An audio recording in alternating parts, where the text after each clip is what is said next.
Hindi pa yan tapos. Wait! Daw ka. Hindi pa yan tapos. Pero, reaction video muna tayo. Taas muna. Freezer. Check.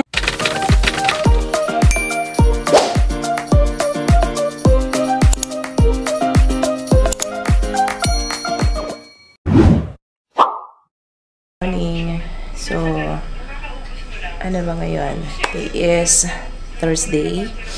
So, bago ko mag-ayos na tong mga pinamili namin. So, hindi ko na ito inayos kagabi. Ayan. Pinamili namin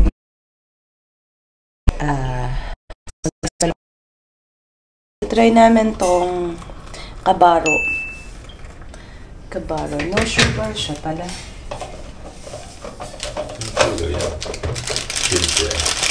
Bawal. Ilagay sugar. So, good source of vitamin D and zinc to boost immunity. No added table sugar. ang lasa. Masang gulay. Lasang DXN. Ano nga yung kapinan? Yun ang lumasa dito. Baka may ingredients eh. Ang gusto rin.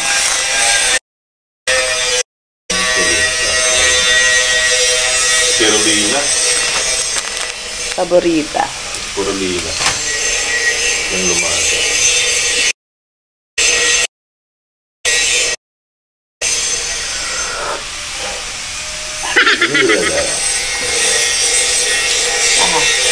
Ha?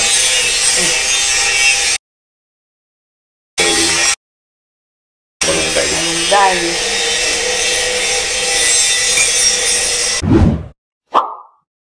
So, mag-start na akong ayusin tong ref namin.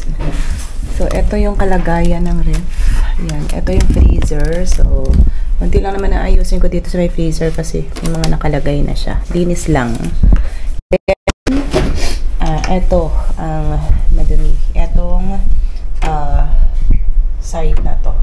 So, ayusin ko to. Ilang bala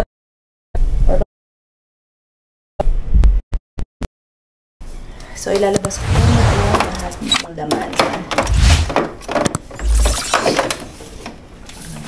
Storage.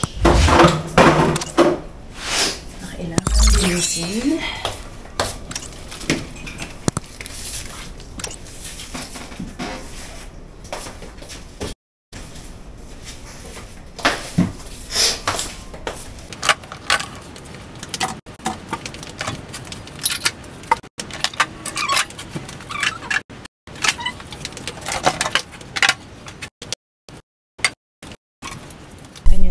Kung gaano siya kadumi. So, ayan. So, ito yung lilinisin natin. Super tagal ko na kasi itong hindi, nalilinis. So, ayan.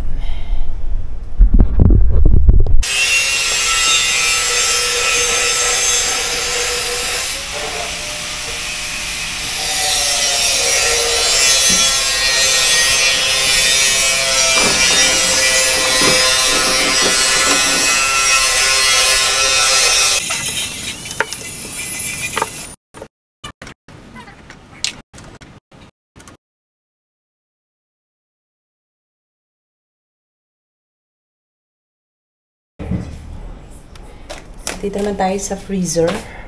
So, wala naman akong ayusin dito. Lilinisin ko lang.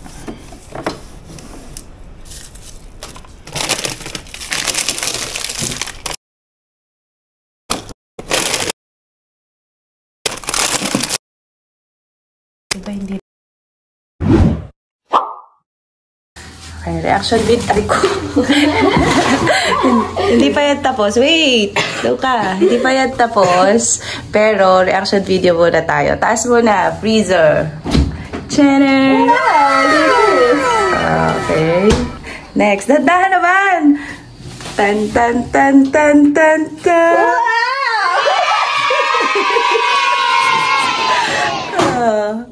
Diba? Yeah.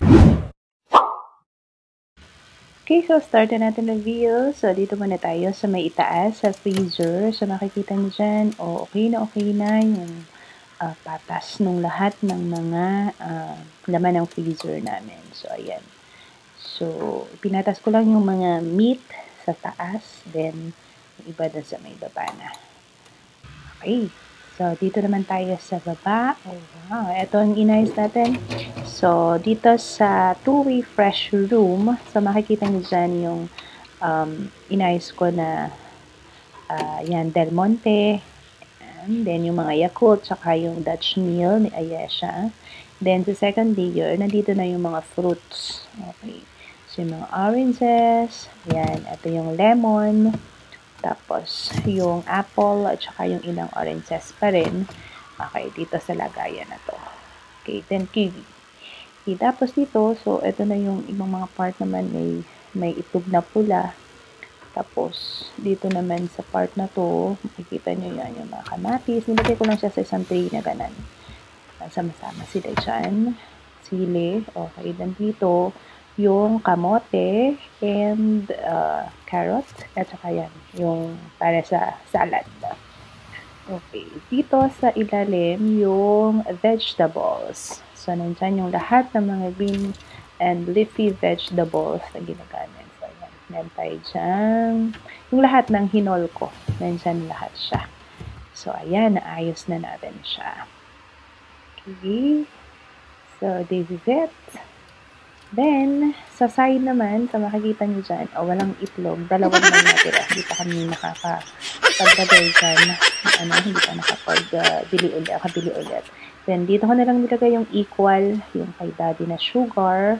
Then, ito yung oatmeal. Then, ito yung iniinom niya na calabash fruit by Monique. Okay, saka yung mga honey. Then, sa ilalim, dyan naman, yun, may natira pa dyan na yung para sa pagka may lagnat. Okay, then butter.